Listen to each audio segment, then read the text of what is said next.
Hello, everybody. I want to welcome you to Compass Games Live. It's episode 77. It's June 30th. I hope everybody's having a wonderful week. Just as a quick reminder, something we just started recently, and that is that we're going to go ahead and take advantage of doing some Q&A and poll questions with you tonight. So there's two ways you can join. So perhaps the easiest way, if you're at your desktop, is to just visit slido.com, and then you'll see a meeting number that you want to put in, and that will take you right in. It's that easy. Or if you have access to a mobile phone and you can take a picture of the QR code, that's going to get you in as well. That will just launch in your browser, take you to the same place on slido.com, but directly into the meeting, so you don't have to type that number. So just want to give you a moment to get that done. Just a little bit of pre-homework, because we do have a few questions for you tonight. Also, besides the poll questions that we'll do, we'll also allow you to ask questions. So there is a Q&A tab where you can ask questions. So I will check Facebook, and I will also check YouTube for any comments that are made. So we'll do that as we always do. But there is the additional opportunity on Slido where you can also post questions. And I'll do my best to get those questions addressed today, and then I'll check them off as we answer them. So I hope everybody's had a chance to do that. I appreciate you taking a moment to do that. And what I'd like to do next is just give you a quick overview of our schedule. But before I do that, let's go ahead and bring in Brittany. So Brittany, how are you doing tonight? Pretty good. How about you? Good to see you. It's great to have you on board. So as everybody's getting to know Brittany very well by now, I think they know you better than me. So our social media star and marketing guru and everything in between, working projects, just about everything you can name of. So it's great to have you on tonight. So I thought what we could do to start tonight is I want to really go through a major update to our release schedule. I thought you could help me with that, if you don't mind. Oh, But I absolutely. rely on you a little bit for that. So I'm pulling up the release schedule now. What I'll just do is I'll just mention real quickly, this is on our home page, so anybody can check it out at any point in time. I just ask that you pay attention to what's on the left side, what's on the left column, because that is where we have the upcoming titles column. So that it's definitely on the left side that you want to pay attention. What's on the right is our recent releases. There's one area that's not updated as far as tonight goes, and that's that we announced recently that Test of Faith is now officially shipping. I know we had a Kickstarter for that recently, Brittany, if I'm not mistaken, in the past month. Yes, just wrapped it up. So I think people are used to it now. I still get questions now and then that how does Kickstarter work for Compass, and how long will it take me to get a game once something is on Kickstarter? What's that mean as far as a timeline for delivery? Could you sort of cover that for everybody in case those that are joining us the first time aren't familiar with how we work on Kickstarter? If it's on Kickstarter, it's generally very close to shipping. It's usually within the next couple of weeks. I know that we put a timeline on Kickstarter that's a little bit further out. But that's more because the Kickstarter crowd expects things to be a little bit further out. So if it says it's shipping the same month as a Kickstarter, people will come to the page and say, oh, there's no way that's going to happen, even though, yes, it is absolutely going to happen. Great. Well, what we'll do is we have a Kickstarter that's going on right now. We're going to talk about that in a moment. So I want to return to Kickstarters in a moment. I want you to jump in here as I'm just going to do a quick flyby on the release schedule. I'd love you if you want to pick out or point out anything about any particular title here. But as I scroll, people are going to realize pretty quickly we've added quite a few titles to our release schedule. And just to explain what you see, we're not putting any specific dates. You'll see no dates anywhere. This is really the order of arrival of games. And we average 2 new game releases per month. That's a good benchmark, I think, to use, Brittany. Yeah, Is 2 per month. We might sprinkle in a Paper Wars issue into that. And of course, we don't show here our reprints, our restocks of games, which is going to happen. And I know Bill's going to talk about one of the new restock items coming when we have our next town hall session. So we're not listing every single thing that's available, but it's really around the new releases. So there is a significant change to the schedule. I'll just probably focus on that as I scroll down. So people will notice there's 1 or 2 games we've pushed down near the bottom, and I'll explain that as I get there. So again, we have World War I, Civil War, Pacific. Pacific Tide is actually a new deluxe edition with a mounted map. I'm not going to get specific yet with any of these titles. Again, there's a Paper Wars in here, so maybe that's a third item. I don't know. It's going to be up to Bill and company to decide if they're going to go for 2 releases plus a Paper Wars. That's something they'll decide for sure. But here's where we started adding additional titles. So I think we went about as far as Sniper Kill confirmed in our previous schedule. And if people just average 2 games per click per month, that you'll see this is going to take us through Q1 of next year. But we've got Maori, Warriors of the Long White Cloud, 1812, American Tank Ace, Carrier Battle, Doomsday, Balkans, Paper Wars Issue Again, number 103. And then I'll talk about it here just for a moment. So we have Napoleon's Eagles 2 and Victory at Sea. I'm going to come back to those in a moment. And then we round it out with these final 2 titles. As far as what we're able to show for now, that's the Finnish expansion for Russia Besieged. You do need to have the deluxe edition of Russia Besieged for the expansion to work with that, just as a FYI. And then Fall of Tobruk, which I did an interview with the designer Chris Fawcett some time ago. So by way of explanation, real quickly here, we did adjust our schedule. We do final rounds of QA checks, make sure everything's checking out before we get really close to a release. And for Napoleon's Eagles 2 and Victory at Sea, we've pushed those back because we've got an item that's going back to the printers. So we found something we want to address, and it's going to be addressed by going back to the printers to take care of it. So that's basically bumped these 2 titles down on our schedule. But again, it's again to address something for customer satisfaction. We got to make sure everything's shipshape when it goes out, quite literally, and that's why we pushed down Napoleon's Eagles 2 and Victory at Sea, just by way of explanation. And I'll let you, if there's any particular titles here, Brittany, or what I'll do also is I'll look for any questions from anybody. If they have any questions about what they see on our homepage, obviously, if it's not listed yet, that means it's just not making the cutoff yet for the release schedule. We've got a lot of other games that will be coming. They're just not on this queue yet. But yeah, I'll turn it over to you for a little bit, Brittany, here, if there's anything you want to perhaps talk about, any favorites. Yeah, I think the thing I really like about the new schedule is how many system games there are. I love that when I have limited gaming time, if I learn one system, I can play a whole bunch of different games. So Brothers at War is a quadra game, right, John? Yep. And then Doomsday Project, a new Doomsday Project coming up. I love that one at Expo. You played, you were playing I believe you were playing the original edition. Was it the Fold a Gap title, Yep, I believe? Fold a Gap. Right, and then that's a good point, because that's really a really good point, because Test of Faith is an OSS title, Yep. So that's Operational Scale System title. So there's another example of a system game. The second one. Yep, Pacific Tide, not so much a series, but really it's sort of a genre of games that Gregory Smith does. So absolutely, same thing with No Peace Without Honor that goes with 2 other games. You could actually literally link it with 2 other games for just being on a desert island for about a year or so and checking back in when you're done. So you could definitely do that. You're right about Schnell boats again. We had I'm going to get the title wrong. I want to say Devil Boats, right? Devil Boats was our initial release. I was thinking of Dog Boats, which is also at the printers as a series. Yep. Yeah, really good point. Maori, because that was being shown as a designer playtest last year at Expo, and everyone who was playing it just looked so happy playing it. So yeah, that's Kevin McPartland. The only other girl there, the 5-year-old, she was having a blast with it. Was she? Yeah, Kevin McPartland. He's, I believe he did another game previously on the same topic, but of course this is a whole new treatment. So this is an area he's definitely has a lot of expertise, and he's studied a lot, done a previous design on. So that's really good to know. I like how you're mentioning also for Compass Games Expo, which we have in November coming up again. We do have designers, and I believe this year we're gonna have more designers. So we're expecting more playtest sessions. We're going to do a designer roundtable session. Might even do some separate meet and greets with designers. I know we're still sort of finalizing the format of what we're going to do with the designers. So it's great that you're mentioning that a lot of these games have seen playtesting as recently as last Expo in November. Absolutely. Now, rumor has it you were in Cromwell, Connecticut, the nerve center of Compass Games, and you happened to steal a certain title from a Mr. Certain Thomas.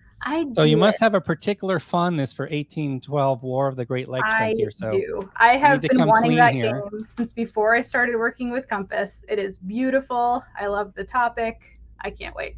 I'm getting. So you have the game now in hand, right? I think you picked up a cachet of. You raided the warehouse, so to speak, quite literally. I think, right? Yep.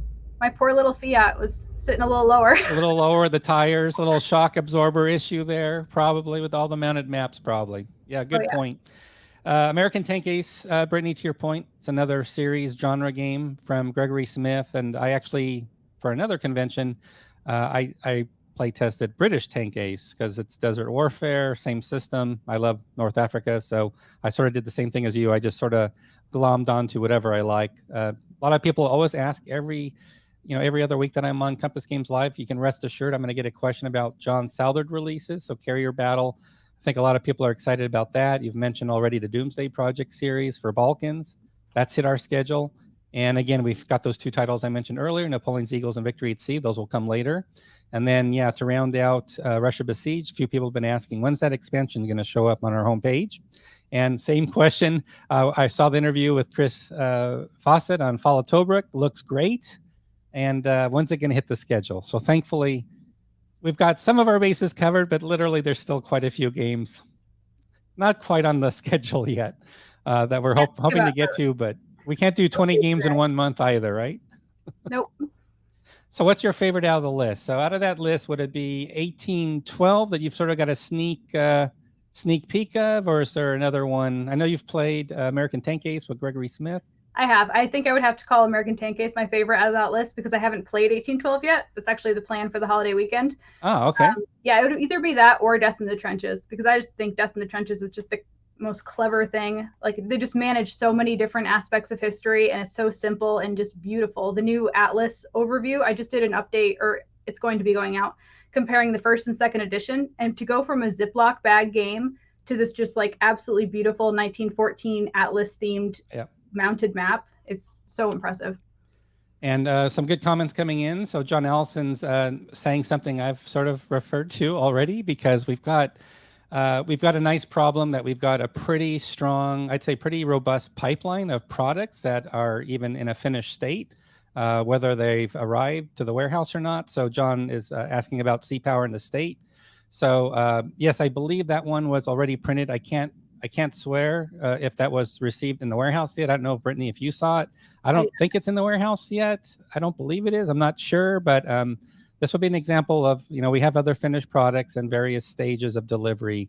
And I think it's not on the schedule yet because we probably haven't quite received it in the warehouse yet, unless you've seen it and you can prove me wrong. So I have not.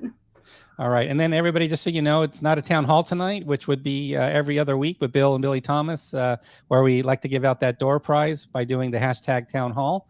But it's Compass Games Live, which means you get to ask probably more questions, hopefully, and get to speak with Brittany. And we have some special VIP guests, as always. So we're looking forward to doing that as well. So let's do this. I want to switch over gears just for a moment. And I want to talk a little bit about the newsletter, the information we just sent out earlier today.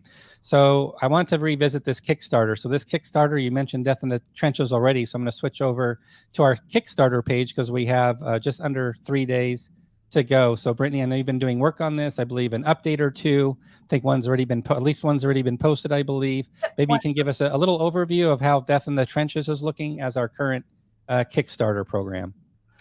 It's looking good. I think the new Kickstarter page format is looking really beautiful, especially with all of the art for this one. Yeah, I think all the add-ons are really good. The selection just is very on point. They're all good World War I games that people who like Death in the Trenches will probably also want to play. I really like what you did here. So I am convinced when I first saw this, that has every component spelled out, as you can see here, very clearly what all the components are. I'm like, you know what? When I do rules booklets from now on, I want to have something like this as a graphical treatment, like instead of bullet points with here's the list. I mean, that's nice to have. It's on the back of the box usually already, but this, I really like this idea where you really spelled out every single component in the game. Haven't seen that really before, to be honest. But this is something I'd like to incorporate as we have new rule booklets we're working on. So kudos to you on really helping with that. Of course, we have the video with Julian Thomas that also does the unboxing, gets into some of the information here. Can you remind us again what the news updates were that you've posted so far? So the first update was going in depth on all of the different add-ons so you can figure out how you want to build your bundle. Here we go. One going up this weekend is kind of a look back and forth, like showing the original Ziploc bag version of the game, the cover, the map. It had a paper map that was only, I think, 16 inches wide to begin with, which is so impressive that they won the best CSR awards, I think, right? Yeah. With a 16-inch map covering all of World War I. So we went a little bit bigger than that with the mounted map, but I just think it's gonna be really fun to see the before and after there. And then just as a reminder for everybody, and we do this really with every Kickstarter program we run, we do post the rule booklet on Kickstarter. So if you see here, well, actually I switched the page already advanced, but here you can see there's a link here near the bottom. It's usually always near the bottom. Click here for the full rule booklet, which you can see here. So you can flip through, get an idea. Again, it doesn't have all our booklets. Again, we're just releasing the rules here, but it should give you a really good idea if you're not familiar with the game. I think that update's going to be great. Yeah, because typical question I see is what's changed in this new edition, but you're covering the whole lineage even. Yeah. The Death in the Trenches rulebook, though, is just my favorite rulebook I have read in the last 5 years. And I read a lot of rulebooks for my job. There's just this running, sarcastic, snarky commentary that keeps you engaged and you're just laughing the whole way through. I haven't read it yet, so I will make a point to read it. I didn't know. Was that always in there, you think? Did you see the previous edition rules? Or I did not see the previous edition rules. I think it's new. It's in a different color. And then kudos from Justin. Thanks for joining us on YouTube tonight. And he says, great job, Brittany, on the Kickstarter. He's asking, what's the solo playability look like for the game? Brittany, is that something maybe you can touch upon briefly? I'm a little biased with solo play because I will solo play anything. I solo play Here I Stand, which is meant for 6 people. Right, but right. I think that the way it's designed, it would be perfectly fine for any kind of solo player. There's not really a lot of hidden information that would hold you up. Yeah, that's a good point. So it's obviously it's not designed as a solitaire game, which most of Gregory Smith's titles would fall under. And of course we have other designers as well, but we always try to maximize, solitaire play, whether it's adding a solitaire bot or just looking at the mechanics. We realize, and Bill Thomas always talks about this for every new project we get, how does it do solitaire? So it also has 2 random event phases each turn. So, I mean, there's so much that's just keeping you engaged. If you're playing by yourself, there's always something new to challenge you. Yeah. And Kevin who's on YouTube as well says he agrees with you that it is a fun read. And then there's a question from Robert about now that this game is done, could we see a deluxe treatment of Madison's, and I think he's talking about Ernie Copley's CSA, I believe. I'll have to double check what title that is exactly to make sure. So Roberto, if you don't mind. So Roberto's joining us on YouTube tonight. Roberto, if you can send me a little bit more information, either on the chat, so I know exactly what game you're talking about, or you can email me at a very complicated email address. It's john@compassgames.com. So that will take care of that. And again, thumbs up for the information on Death in the Trenches. So that is our current Kickstarter. It ends in less than 3 days, just to let everybody know. And there are those add-ons where you can save on shipping. And again, great job here. I really love how you show the components and spell it out. I think that's a really good idea. Our new release, which I have not updated our release schedule yet. So on the homepage, obviously this is showing as our next release. It is not. This is now shipping. So again, this is another series game to what you said, Brittany. Now, I haven't played or seen this game yet, but I know people have received it. Now, do you have it? Did you pick it up when you visited? Yep, I did. Well, I actually got it a couple of months ago just to check it out. Oh, good. I'm starting to think that maybe my thing for these types of games is just the off-map allocation, because OSS is big on the off-map allocation too. So, and I think it's a blast. They incorporated a ton of the Doomsday Project, which was a much more streamlined version of the OSS. So I think even if you tried the OSS before, you'll want to try Test of Faith. Ah, great. That's a great plug-in for it. And then a few plugins here, Mo, from Mo's Game Table. Always likes to mention the co-designer for Death in the Trenches, Ben Madison, because it really was a team effort and they did a great job. Absolutely. And then, okay, thanks, Mo, for the clarification. I'll get that nailed down for sure. Wes Ernie CSA game. So I will have to look into that. So thanks for the clarification very much. Pacific Tide, everybody wants their Pacific Tide. I think, Brittany, did you play Imperial Tide or Pacific Tide last year? I think Imperial Tide. You played Imperial Tide. So Pacific Tide, absolutely popular. And that is coming back to the schedule as a deluxe edition with a mounted map. So I hope everybody's excited about that. Keith, enjoy the game. I'm glad to hear you've got Test of Faith. It's in the house for you. Wonderful news there as well. So I will check again for questions as best I can. What I'd like to do real quickly is, again, we're going to go to the newsletter just to wrap it up, and then there's a few questions Brittany's going to have of everybody. So as a final warning for questions, if you joined us late, I do have 2 poll questions we want to ask you tonight. And the best way to access the poll questions is either go to that website and put in that number that you see there, or use that handy camera or phone camera you have. Just do the QR code snap. It will take you right through in your browser to the page where the poll questions will be. So I just want to make sure everybody gets a chance to do that, because we will be starting some poll questions pretty soon, and you can also ask your questions in there as well. So just returning again to the schedule here for the newsletter. Again, Compass Games Expo, we'll have more information about the event coming up.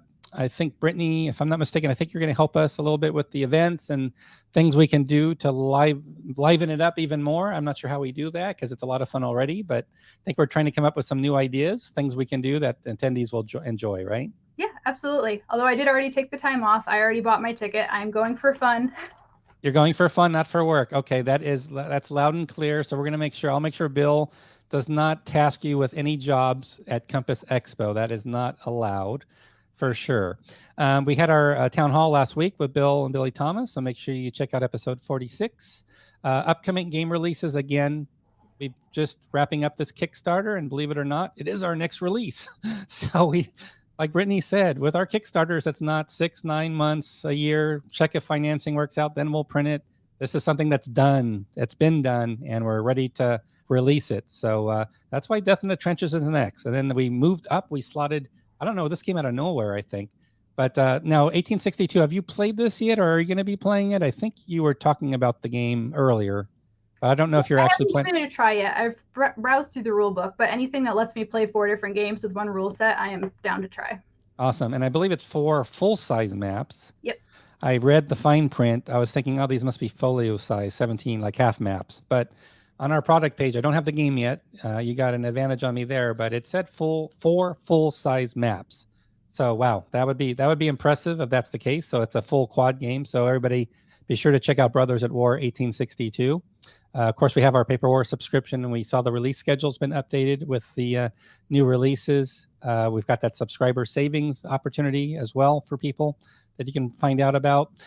Thanks to Maurice Fitzgerald, who does Mo's Game Table. He's always been working behind the scenes, not only on our Learn to Plays, but also, which the most recent was Enemy Action Karkov, which you'll see here in a moment. But we've got 2 new Vassal module releases. I know it's probably hard to read, so I'm going to go a little bit bigger here.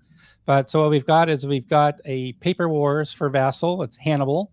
It's from issue 95. It is now available. That's the direct link to go to the Vassal product page for that game.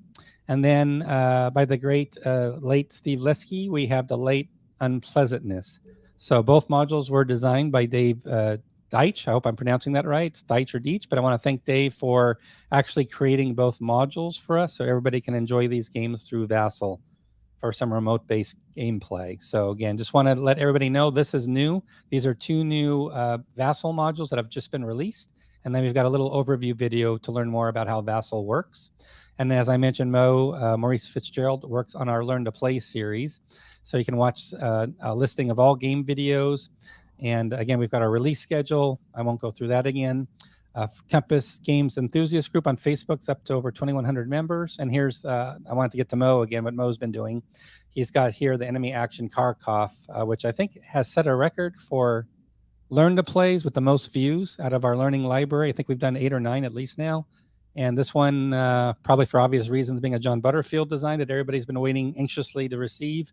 And, you know, we put this out. Mo was smart to get this out just after the game was released. So people really needed it at the time. And that's what's really been driving the viewership, I think. So hats off to Mo for all he does. He does a great job. And just as a reminder for people, we do have a way you can connect on Linktree. You can see what it looks like on your phone. We also have a QR code. But it really comes in handy if you just need to track to the latest news. So this is an example. Obviously, it's really spread out on my desktop monitor, but it's great on a phone. Fits really nicely. But here you can see our current Death in the Trenches Kickstarter, our current game release, which is Test of Faith. Some important links like our latest news, the website, Expo 2022, our latest videos, both our latest Compass Games Live, which is this one, number 77, or our last town hall from last week, which was 46. Pre-order pages, again, Discord, our Discord. So again, everything is laid out here intentionally so people can get the latest, greatest information really quickly to reach out to us. So just want to point that out. Now let's do this is the fun part, I think. This is where we get to go now. And we're going to go to some questions. for people. So let me do this. I'm going to come here into our little Q&A, which Brittany, thanks. Brittany set this up. So you're going to see some great questions because I had nothing to do with it. And we're going to start with our first poll question here. So if everybody would please pay attention if you're on your phone, or hopefully you're on the website, you followed, and you can see here how you can join still if you have time. You can join us on slido.com. Just put in that number or use that QR code. And again, we're just looking to see what type of behind the scenes content would you most enjoy to see? Frenchies, that's probably referring to my dogs. So in addition to the add-on overview that we do for Kickstarter, are there things that you would like to hear more about? Are there designer interviews, artist interviews, art in progress, kind of going behind the scenes in development? What would you like to know about a game that happened before it was sent to you? Right. So what I'll do is I've got another participant typing right now. So everybody gets a chance. Please go ahead and just QR code it or visit that website so we can get some answers. I'm going to wait for a few more responses. The good news is, that's interesting. The warehouse. I think everybody would like to see the warehouse actually, like as a video. It's a pretty special video segment. That's a good idea. Somebody says they hear they love the designer interviews. Awesome. So that sounds really good as well. We've got now 8 participants typing, so more coming. Okay, playtest. I go a little overboard on my after action reports. The last one I wrote, I think, was 15 pages. So I don't know if you want to hear my after action reports, but I can try to find other people's. That's a lot of scrolling. 15 pages. I don't know how that will work on a Kickstarter page if it scrolls for 15 pages. So yeah, this is great. So now, is this specific for Kickstarter, right? Is this specifically Kickstarters and social media? And social media. That's a good point. So also just social media posts.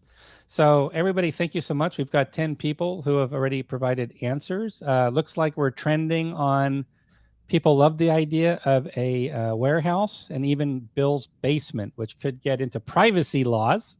I'm not sure about that one, folks. I don't think he'll go for that one. He might not go for that one, but we could always try. Is the shipping included on the Kickstarter? I can't locate it on the new Trenches game. Can you maybe talk about that? So when you choose your pledge tier, depending on which one you choose, you then give us your country and then it'll show you the shipping rate. So if you just want the one game, you choose the main pledge level. If you choose the bundles, it has the shipping cost for all of your add-ons. So if you choose the large bundle and see a really big shipping cost, that's because it covers up to 8 games. Oh, great. Covers up to 8 games. Perfect. Okay, that's a really good explanation. Awesome. Let's see. And here we have a general. Oh, we even snuck in a general question here. See, now we've got a separate questions tab. Don't forget. But I'll take this one. Any plans to reprint more classics as you did with the Russian campaign 1974 edition? I'd love to see a reprint of Richthofen's War and Midway. So thank you for that question. So absolutely. So keep in mind that what will hold us back from certain games is any type of obvious copyright, license to print ownership issues. So there are certain games we cannot consider at this point because we might not have licensing rights to. But we have some great examples of things we're able to do. For example, there's a big push right now for GDW titles. So we have made an arrangement. I think we've got at least 10, Brittany, at least 10 GDW titles, and we've got 3 active projects already in the works for GDW. So that's why we call that our classic line. I believe we're calling that our classic line of games, where we bring back games. We don't really redesign them. We just work in all the errata. We kick the tires. We try to make it as good as we can without messing with the design when it doesn't need to be messed with. We're not going to go there.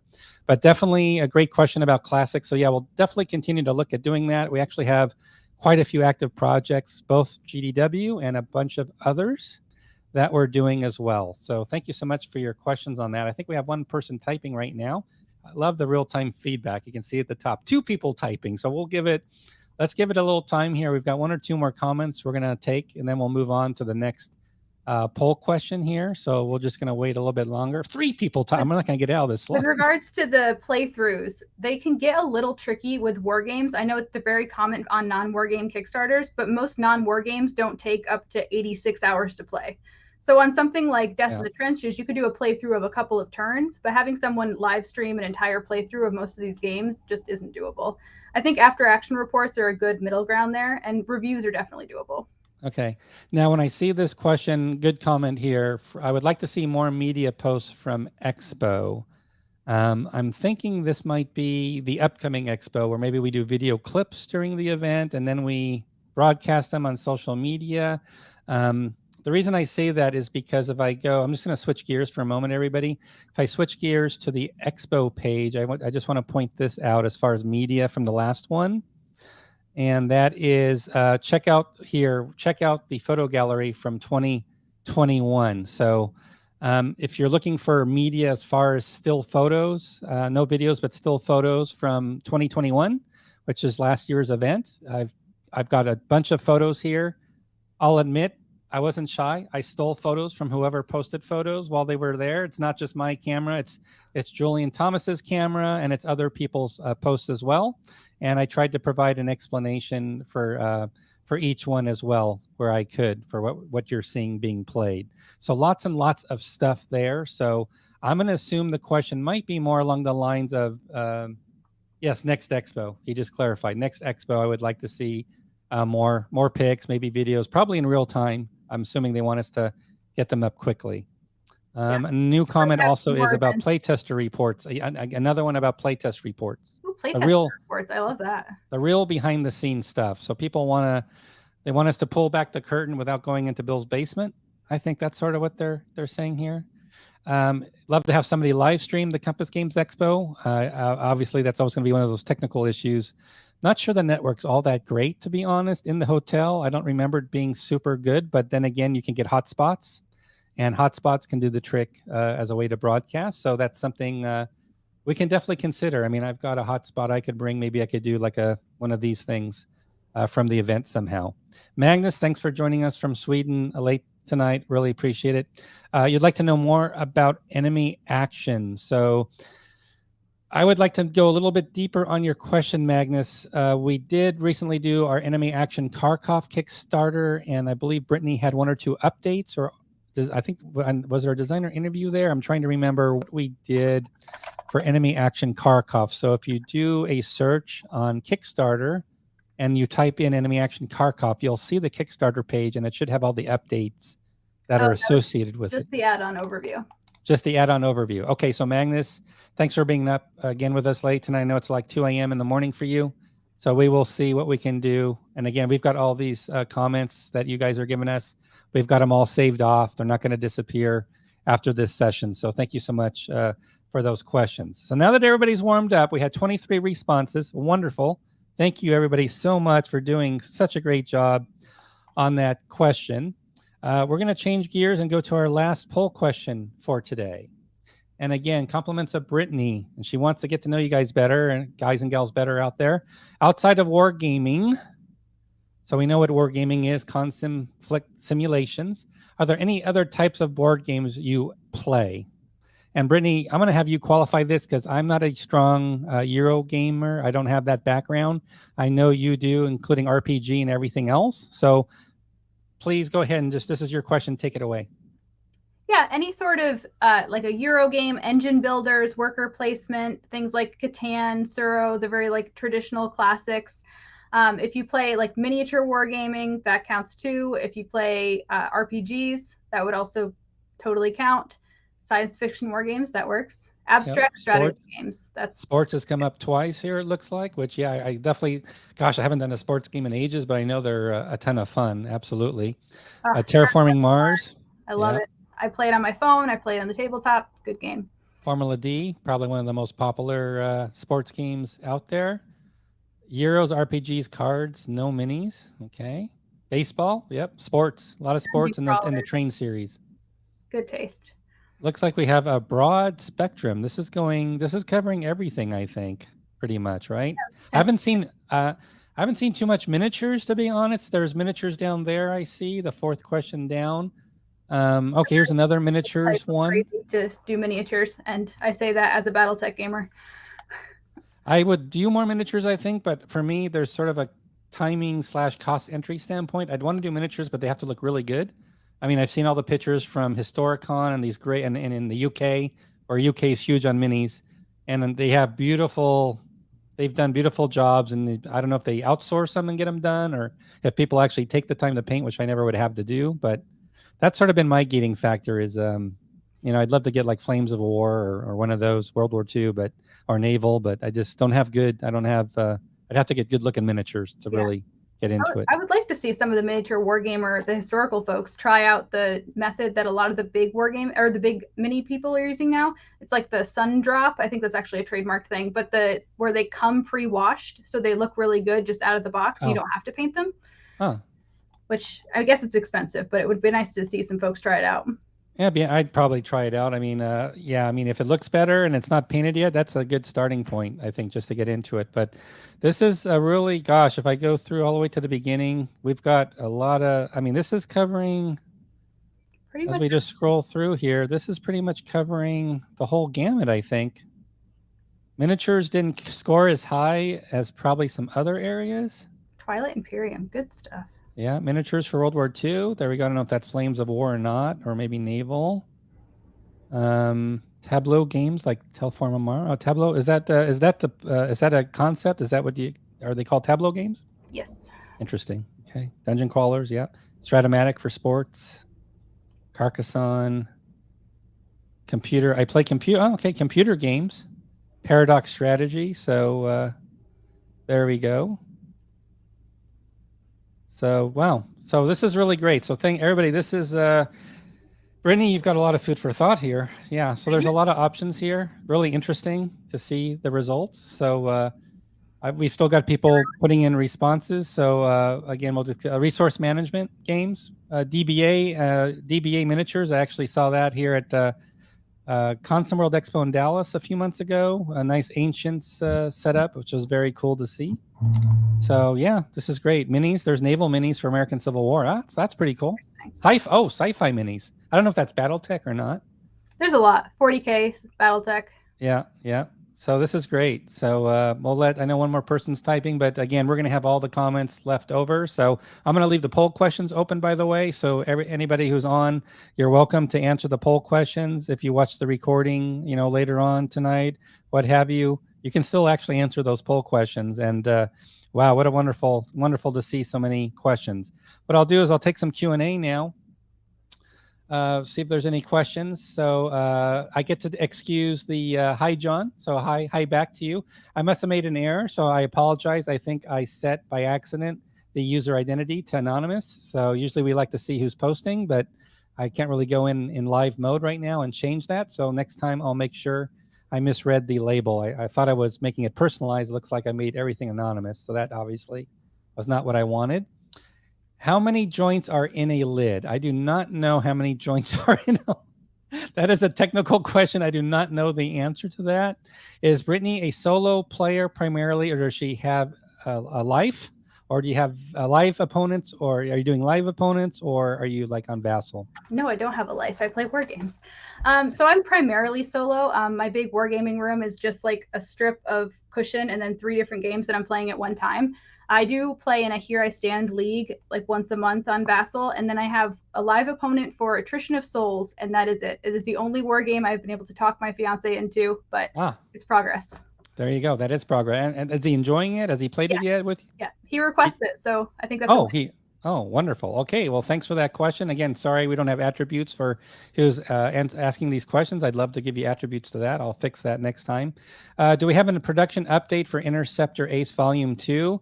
Yes, it's at the printer still. It has not been received in the warehouse yet, but it's definitely at the printers, just not received. So this one is not going through any type of active development or final files needing to be done. It is completely wrapped up. It's just a matter of getting it to the warehouse. So thanks for your questions on Interceptor Ace Volume 2. I'd like to see playthroughs to show subsystems would be useful also, such as show how combat works, etc. So I know this is being worked on as an example by Maurice Fitzgerald. I won't mention the game, but he's working on a Learn to Play series that's just looking at a single aspect of the overall game mechanics, to just hone in and focus in on a part of a system, not the entire thing. So that's an interesting comment, just taking maybe bits and bytes from an overall system. So excellent suggestion. Thank you for that very much. Radio check, your radio is coming through good. Oh, we actually got a name, Sea Dog. I don't know how that happened. Maybe there is identifications working.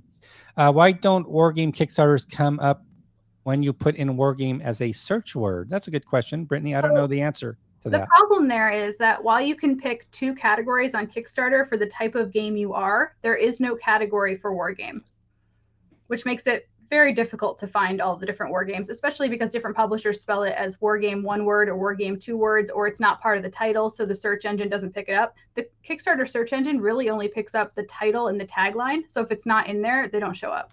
Gotcha. Perfect. Thank you for that explanation. How close is Death in the Trenches to shipping? Days or weeks? I'll let you, Brittany, go ahead if you want to take a stab at that one. One of the two. One of the two? Yes. Days or weeks, and probably not months. Definitely yeah, so the Kickstarter ends in less than 3 days, which means it auto-qualifies at that point for shipping at some point. So I'm sure there's some time needed to organize things, get things prepped. Yeah, so I'm not going to sign Billy up for any specific timeline. Yeah, we're not going to task Billy with extra work right now. So I think that's fair to say. But the good news is if it's weeks, it's not a lot of weeks because it's literally our next game on our schedule. So that's the good news there. Are there any unsuccessful designers tied up in Bill's basement? Yeah, we have a 10-step program. So if there's anybody designing that has problems with the game, we get some negative feedback, we'll put them through a designer 10-step program where they have to apologize first, break bread with Bill. We have to give them more support because it's our responsibility to set up designers for success. We work with a lot of first-time designers. That was a question from our town hall last week. So really, we need to set up designers to be successful. It's our job, not so much the designer's job. We're there to support them. So, but I'm sure Bill's got somebody tied up. I wouldn't be surprised. We answered this question. Railroad games, absolutely. We've got that whole list that we've gone through in that second poll question, so we definitely won't lose that. UPS tracking for games, a lot of companies do it. Yes, we use USPS. We're doing United States Postal Service, so not a tracking service per se, but there is a wonderful workaround. I forgot what the name of the program is. I am signed up for it. You know what the name of it is? Yep, Informed Delivery. Informed delivery. So if you want to be informed, not only about Compass shipments, but any shipment going through USPS, go to USPS.com, sign up for informed delivery, and you will get text messages on your phone. Typically, you'll get a text update that will alert you when something's gone out or when something's scheduled to be delivered. So definitely give that a shot. It is not UPS, just to be clear. It is the United States Postal Service. So hope that's helpful. Fleet Series is not in progress yet, so I'm sorry to disappoint with that news. Right now, we're working on Joe Bukowski's Against the Reich. We're working to get that done through the art department. It's still in the art department, and I believe the intent is when that is done, Bill will then make a decision if we're going to be gearing up to do, which I think Fifth Fleet was discussed as being the first game in the Fleet series, but it's a huge project. It's a very complex project given the complexity of the game. Even though it's a reprint with errata, still a lot of work to do. So that's why that one hasn't started yet. And I think this is more of a Bill question if we're still planning to get rolling on that Fleet series. So let's save that question for the town hall. Gregory Smith was in the dungeon in Bill's basement, but he did say he escaped. So he probably had a favorable combat modifier for Pacific Tide. We'll just call it that. Do foreign shipments get tracking? I believe so. I know there's special cases where Bill does use different carriers, and there is tracking associated with those carriers. So that is a special rules case right there for Chrome rules. Any info about the Bismarck game? The Bismarck game, I do not believe... wait, Brittany, I'm going to ask you if you know this. I do not believe it's in the warehouse yet, but it would be very close if it isn't. I remember they were retooling the rules, one of the components, or actually the map got redone. So I know that may have caused a potential delay for Bismarck, but I don't know if enough time's passed where it actually was delivered or not. I'm not sure.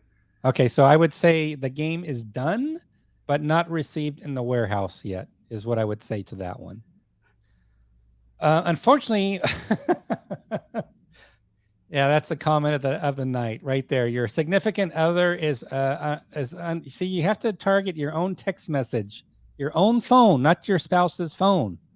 So I don't know if there's a premium service with USPS where you can cancel your spouse from getting updates. But if she's signing up and has the same address, yeah, you might be out of luck on that one. So sorry to say that. So, hey, Brittany, this was wonderful for an update. I think we covered a lot of bases. I think we have a lot of good information in those 2 poll questions. Absolutely. I love the feedback about what we could do for more information about games. I think there were 3 or 4 interstring threads going on there, some general concepts to take back, and then your second question sort of exploded. I think Yeah, we I'll have got to go back lots through of feedback on that one for you. Absolutely. Thanks for having me. Thanks for being here tonight. I really appreciate it. And you have a good night. And we'll see you again in 2 weeks. Plus, we'll see you on social media in the meantime. Yep. Take Bye care, all. Brittany. Take care. Bye-bye. Well, hope everybody enjoyed that session. Again, I will go to your questions in the comment thread. I was focusing on the Slido poll questions where you could also post questions there. I think we got all those answered for now. So what I'd like to do is move on for our next segment. And we do have 2 VIP guests for tonight slotted in. So what I'd like to do, first of all, is introduce to everybody our first VIP guest for this evening, which is Eric Farago, who's been claimed the fame is working with the crack project team we had for the Third World War, which sold out quickly and is going to be back in stock pretty soon. Great news there, Eric. So thanks for joining us tonight. Thanks for having me, John. It's great to have you. So I know we're going to talk a little bit about the Third World War. And again, this was this impromptu idea I have that I put out the call for VIP guests, and love to have designers just want to come forward, show the initiative you have, and just want to talk about what's being worked on. So thank you so much for agreeing to do that. Certainly. So what are we going to be talking about tonight? Well, we're going to have a little sneak peek of the Manchurian Front. Okay, Manchurian Front. Okay, can you give us a little background on what Manchurian Front is all about and how it's related to the Third World War? Certainly. Back in around 2016, oh boy, I forgot his name. That's 6 years ago. I have trouble remembering. I know. I have trouble remembering why I walked to my garage like 10 seconds ago that I was going to get something. Oh. I forgot why I walked out there. It's called getting old. Yeah, I know too much all about that. It's horrible. Oh, it's all right. We'll reference him. You can always come back and we'll reference the person later. But so 6 years ago, there was this idea, I guess. Yeah, Ian Rain started researching and designing the Manchurian Front, which was basically a Soviet invasion of China. Ah. And that's what he wanted to do. And I heard about it on probably Consum World forums for a Third World War. So I hopped in and volunteered to help. And shortly after I jumped on, Greg Warren jumped on as well. Oh, wonderful. Yeah, and great. The project team did such a wonderful job on Third World War. Really kudos to the team. I've seen some great comments from everybody really enjoying the game and the extra care and attention you took as very seasoned. It was sort of your baby. You really want to take care of this Frank Chadwick series. Yeah, absolutely. So the 3 of us, for the most part, there was a few others, people come and go. Yep. But it was mainly the 3 of us got together and worked on the game. Greg Warren, he made the maps. Ah, great. Okay. And this is pretty much the maps that we have right now. I'm pretty sure they should be ready to be able to go over to Bruce Urian, who is the artist on the designer signature edition of Third World War. Yep. So go Bruce. Exactly. How many maps? So great question from Brian, who's joined us on Facebook tonight. How many maps is this? And I don't know if we know the actual dimensions, like if this is laid out in full, just for the maps. I don't know what the widest and deepest point is. That might be one we have to look up. So I didn't measure it, but it's 2 full-size maps, top and bottom, and the part to the right overlaps both sides on the top and the bottom. And that's about a half map. Gotcha. So it looks like the maps are landscape mode, that they're sideways or lengthwise. Yes, so we're looking at 44 inches in height. So if I look at this, the way I'm staring on screen, I see 44 inches in height. And I'm going to call it, it's 36 plus that segment there, which could be 17 at the biggest point, maybe less than that even. So it's probably 44 by 46, 48-ish, I'm guessing. Yeah, about that. And again, we've got displays and other things needed, but Right. this looks pretty friendly from anybody with a decent table, ping pong table, just a big, whatever you set up on Absolutely. top. It Should definitely work out it pretty takes good. up a little bit more space than the Persian Gulf game. Oh, good point. Good way to put it. Persian Gulf, I believe, was 2 maps, right? Correct. So A the way little bit that was more laid out, because you're adding this side section off to the right. correct. Okay. Correct. Wonderful. Okay, So- so wonderful. So I'm happy to zoom in here. If you want to talk, do you want to talk a little bit more about the map and what we're going to see Yes, here? And then I could please. try to If zoom in for could you. Zoom in. Okay. And a little bit further. If you could go south, we can zoom in on Vladivostok. Okay, here we are. So the first thing I want everyone to see is the little star symbol over to the left-hand side, hex number 32 something that John just lost. Although it's I was awesome trying background something. I was there. trying to be cute and I lost it, but hold on. I'll bring it back here. There we There we go. go. Little quick recovery. I was trying to Hex highlight, number- get my highlight working, Yep, and the Windows didn't like me doing that, so I won't do that again. that's okay. Hex number 3235. That little star symbol is a fortress. Yep, I see that right here. Hopefully you can see the hand on screen. Hopefully that's projecting okay, but 3235. Yep. China has a series of fortresses built all around the perimeter of their country. And in our game, what this will give China is a defense modifier. Gotcha for that. Okay. Right. And only for the Chinese. If the Soviets or anybody else gets in there, it does nothing for them. Gotcha. Okay. Second thing I want to show is all the lines. You can see all the Okay. lines look like roads. They're not roads. Those are railroads. Railroads. Okay, so we're not talking a road network. We're talking railroad network. Yes, Okay. we're introducing railroad movement here. So we're introducing the new concept to the game of railroad movement to the Yes. system. Okay. And the reason for that is that the road network in and around the area is not as well developed as that, say, in the Middle East or Europe, especially. And the extreme distances and poor road network sort of necessitates having a railroad being used here in order to push supply. Okay. So railroad networks. So nice to hear that we're adding that. Okay, Yes. good to know. And of course, there'll be full rules explained in the rule book Yep. when it comes out. Yep. So if you move to the southwest towards Beijing, Okay. I'll center that a little bit for you. you can see they're in purple. They And are in purple. That is definitely standing out. Right. That is definitely standing out. So Baoding over here, minor city, is in black. Tangshan Yes. Okay. Yep. is in red, so that's a major city. Okay. But Beijing and Tianjin, they are what we call mega cities, short for megalopolis.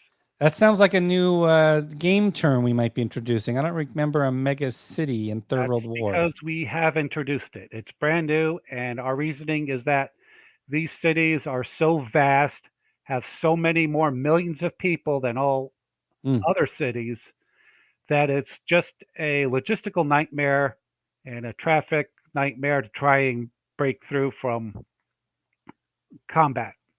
Can you give a flavor of how that's expressed in game terms? So I agree that it's the urban center is crazy. It's like multiple cities on top of multiple cities. Yeah. So there are certain game effects. Like, are we talking about column shifts or actual movement rules, It's or mostly movement that will be affected.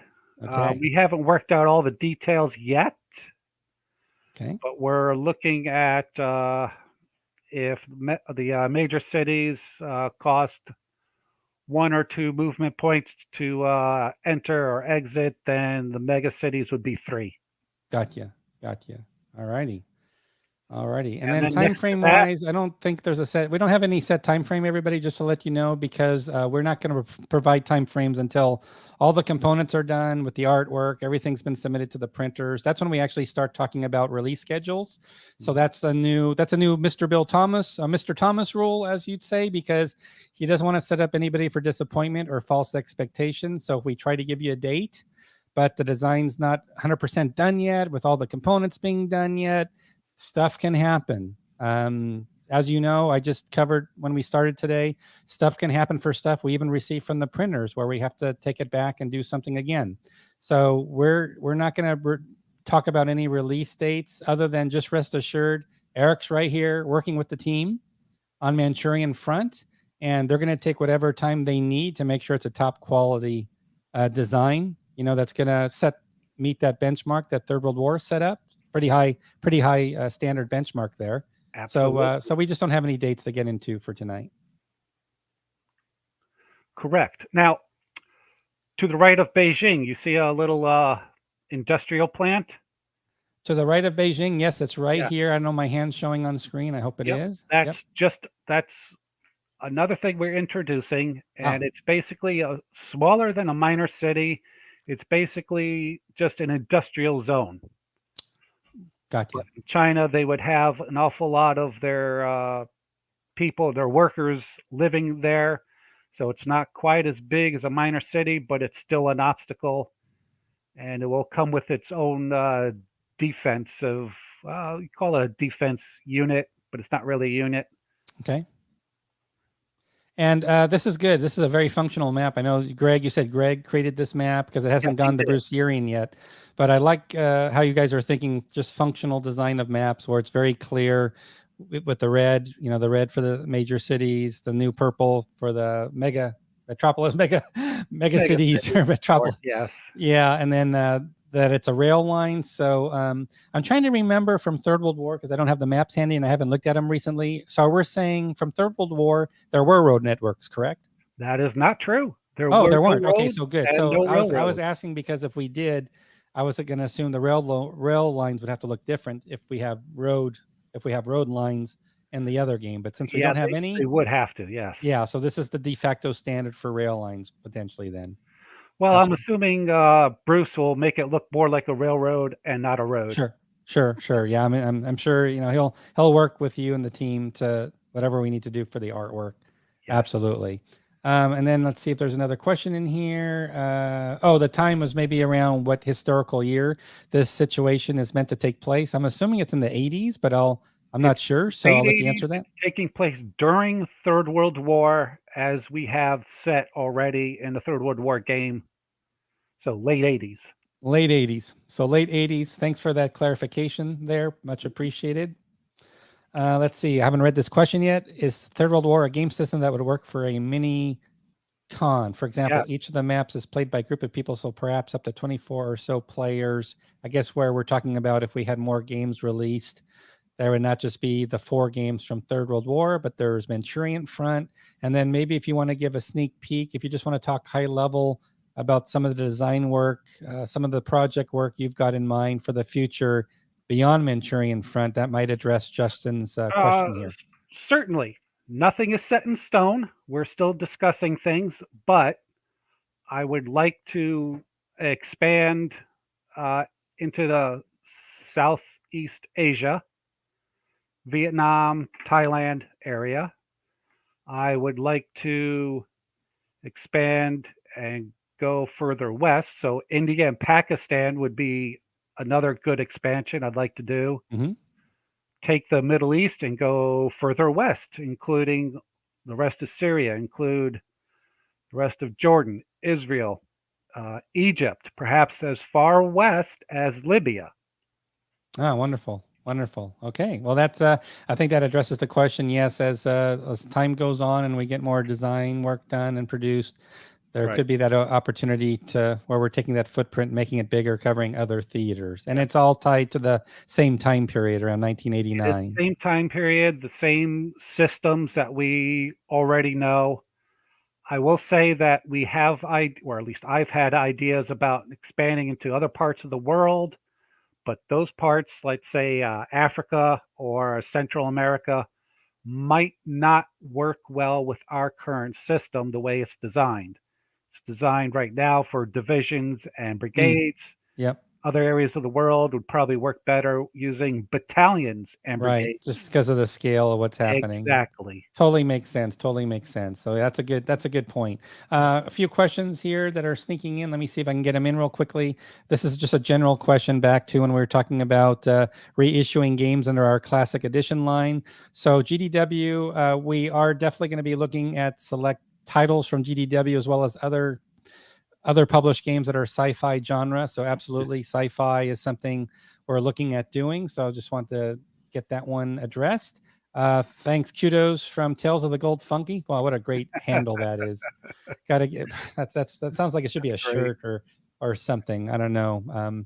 But yeah, so like I said, I've just heard just extremely positive comments. You guys spent 2+3 years just on that project for Third World War, just to do the best possible job you could with it, adding a lot of enhancements and new components that didn't exist before. I think we added 200-300 markers to the game to help with housekeeping, bookkeeping, just a lot of stuff. Yes. So thank you, Tales of the Gold Funky. Really glad you're enjoying Third World War. I know Bill Thomas will give us an update at our next town hall as far as when the restock is going to be coming in. A lot of people are asking about when Third World War will be available again. So there we go. So glad we got some questions answered by Rally there about the timing.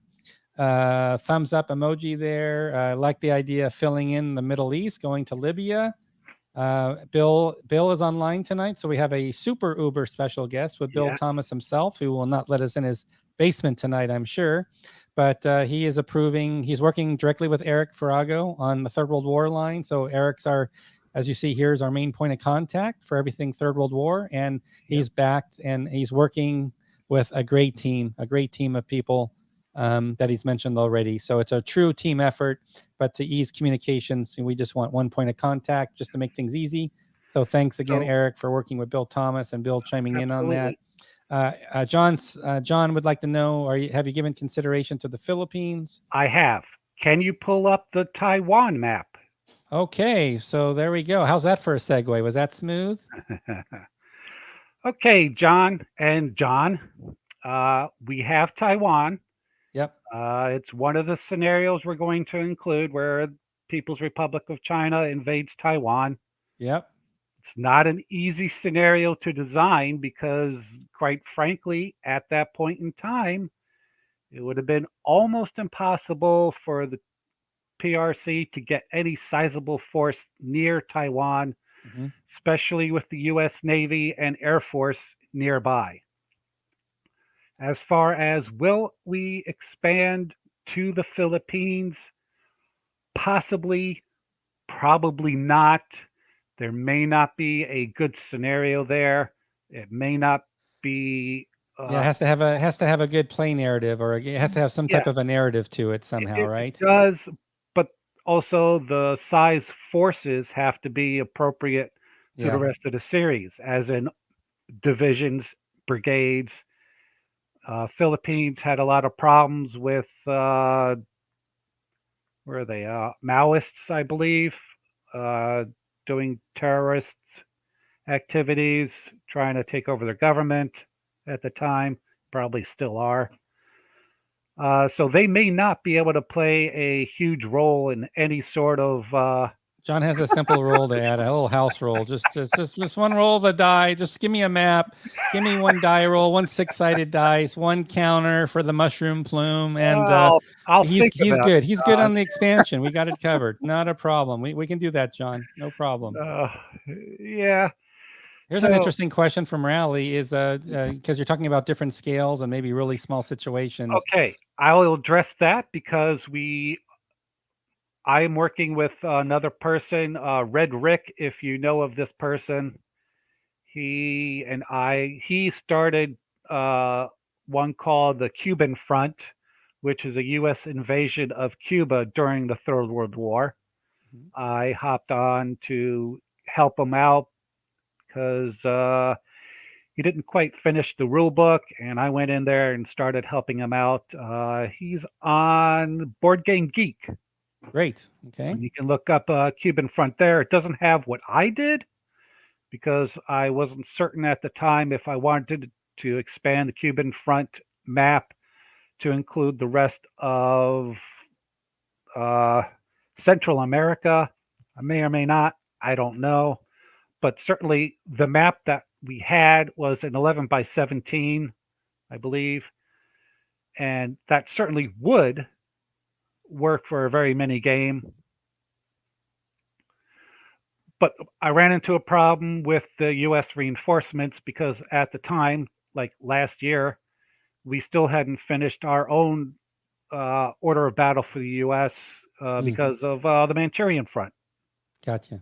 So here's some good feedback, and I know Bill Thomas is on as well. So obviously a lot of interest. If something can be done on a smaller scale, maybe even introduced and marketed through Paper Wars as one distribution option. So lots of good ideas out there. Thought of that, and I believe the answer was that it wouldn't be such a good idea for this particular game series, because I was told, and correct me if I'm wrong, but games in Paper Wars have to be complete games and not just parts of another game. That's true. They have to stand alone. Let's put it that way. They have to be standalone games for sure. So if you guys know the thickness of the rule book, that would be for Paper Wars. That would be a new one. It would have to be like you said. It wouldn't be Third World War series in terms of the game system. It would have to be that's sort of an incompatibility there a little bit. Now I had a question for you. I saw there was a third image you sent me. Is that something I can show at all tonight? Yes, absolutely. That's an overall image of all the air theaters and the naval zones. That's something. So we got the white naval zones. I see the white naval zones here, and then we can see the theater lines for the air theater. Exactly. That's something that Greg did, which is absolutely marvelous because it shows how the maps coordinate with each other, and you can see how the Taiwan map does not abut or overlap the main Manchurian Front. By the way, the title Manchurian Front is just a working title. We have yet to decide on the main title. All right, we'll give you that flexibility, no problem. So we're just looking forward to the game and the topic. So I think we're all good with that. So wonderful. So I hope everybody, this was a great overview. Is there anything you want to close with, just as far as a general update on Manchurian Front, now that we had a chance to show some of the initial project work on it? Absolutely. One other thing, or a couple other things, is that Kerry Anderson did our original playtest counters. I know you don't have an image of it, John.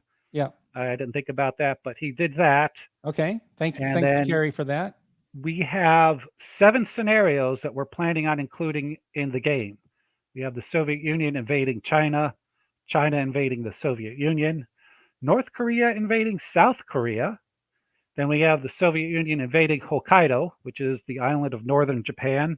Yeah. We have China invading Taiwan. We have an East Asia war that we're working on. That's pretty much all of it combined. And then we have a combined war, which is all of the Manchurian Front battles, along with the Third World War. You guys are very busy. Very busy, yes.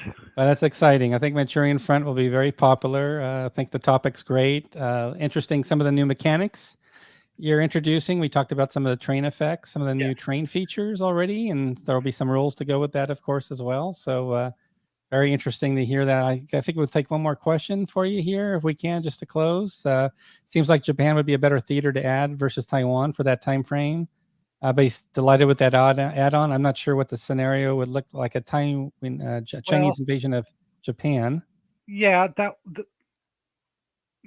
no, wait, what? Japan as a theater instead of Taiwan. Invasion of Japan. I'm not sure. We have Japan in the game, but it'd be a Soviet Union invasion of Japan. Okay. So that they can secure an area so that they're the land area. Yeah. I'm thinking of present day China and the whole Pacific threat that China's imposing, but we're talking late 80s. Yeah, China to Japan, obviously. Yeah. So there you go. So we got some coverage there of it as well. So absolutely. Great question. So sounds like a fun busy, as Christopher says, with how busy you are. Russia for sure. So sorry about that. Obviously, it's the late 80s. That is a Russian conflict. I'm not saying that the Soviets would have an easier or fun time invading Japan, but it could happen. You never know, right? Things were crazy in the 80s, right? The sort of like the 60s. Gets sunk or damaged enough, they have to transfer. The U.S. has to transfer units from the Pacific Fleet to the Atlantic Fleet. Then the Soviets might find an opportunity there. Yep, absolutely. So, well, that's awesome. Thanks so much, Eric. That was just a quick sneak peek. We just thanks for volunteering to step forward and be our VIP. My pleasure. For tonight. So you take care, and hopefully we'll have you again soon as we get closer and we get this officially into the art department with Bruce Urian. Yep. We can definitely do an update for everybody about Manchurian Front. One more thing. Yep. John, I know you're a big Pink Floyd fan. Yes, I'm a huge Pink Floyd fan. I didn't follow his music, just to set the record straight. In the 80s, when I was in high school, college, I really didn't follow them at all. My wife got me turned on to them. And just watching one or two of their concerts on TV, from the 80s. Okay. There was a East Coast concert. Incredible. This Incredible. is from the 68, 69, 70 era. Look up the song Embryo. Embryo? Okay, yes. I'm writing this down. Yes. Okay. That's one of their best songs. I consider it second only to Echoes. Awesome. See, the good news about the Third World War project team is you guys get along better than the Pink Floyd band got along. So we don't have to worry about Manchurian Front falling over and not getting done. Like Pink Floyd could have had a bunch more albums that I could have enjoyed, my wife could have enjoyed, but no, they couldn't get along. They just couldn't get along. They needed somebody like Bill Thomas to keep them in line. It just didn't happen. So I'm crushed. Yeah. And then that's true. Roger Waters is on tour. I saw he's going on tour myself. I did see that. So keeping an eye out on that one. But no, exciting update on Manchurian Front. Thank you so much, Eric. Also, thanks to the team. Thanks to everybody contributing to it. You mentioned playtest counters, Carrie Anderson, everybody else. Everybody's playing a big role there. So thanks, of course, to everybody. But thanks for stepping in to represent the whole team and giving us an update tonight. Thanks for having me. All right, you take care. Bye-bye. Bye. I hope everybody enjoyed that update. We actually had one more VIP guest scheduled for tonight, but I'm looking at the clock now, and we're just going to sort of push into our next session. Just a heads up, FYI, for next week, I'm actually going to be in California visiting my mother Tuesday through Thursday. So let's put it this way. I'll have to talk to Bill if he wants to do a different night for the town hall, like a Friday night. If he's up for that, wonderful, we can do that. Or the other option is, I hear flights are getting canceled left and right next week because it's the worst time of the year almost to travel right now. So if I'm unable to make it to California to visit my mom, and I'll know that on Tuesday morning, and if I have to stay put, I'll be here Thursday night. Obviously, no problem at all to do the town hall with Bill. So worst case scenario would be we would just skip a week. We wouldn't have an off week next week. If Bill goes for the audible to do Friday night, that can definitely be done for sure. Otherwise, the only other option would be if my travel arrangements get canceled due to flight cancellations. Then I'll be home on Thursday night for sure. So again, I just want to thank everybody. Thanks so much for logging on to do those poll questions. That really helps us, helps Brittany a lot. You've given her a lot of food for thought. I hope you enjoyed the update to our schedule and the many things we've covered as far as upcoming projects that will take us through at least the first quarter of next year. So just imagine 2 releases per month as a normal cadence with maybe something mixed in, possibly. Again, Bill Thomas will give us updates on that as we go. Enjoy Test of Faith, which just was released, a new game that's released, and Death in the Trenches only has about 2 days to go. So we're entering our last 2 days for Death in the Trenches as a Kickstarter. So please be sure to check it out. So again, everybody, let's see what our schedule would look like for next week. I simply don't know yet, but we'll play it by ear. But we'll definitely, our next session will be a town hall with Bill and Billy Thomas, and we definitely look forward to doing that with you all. So please have a wonderful rest of your week. Have a wonderful July 4th weekend. Have great eats, great fun, stay safe. If you're traveling, good luck with the travel, like I'm hoping that you can actually board a plane that takes off, and have safe travels if you're traveling. So thank you, everybody. We'll see you again, hopefully in a week. Otherwise, we'll be back in 2 weeks for sure. Take care, everybody, and good night.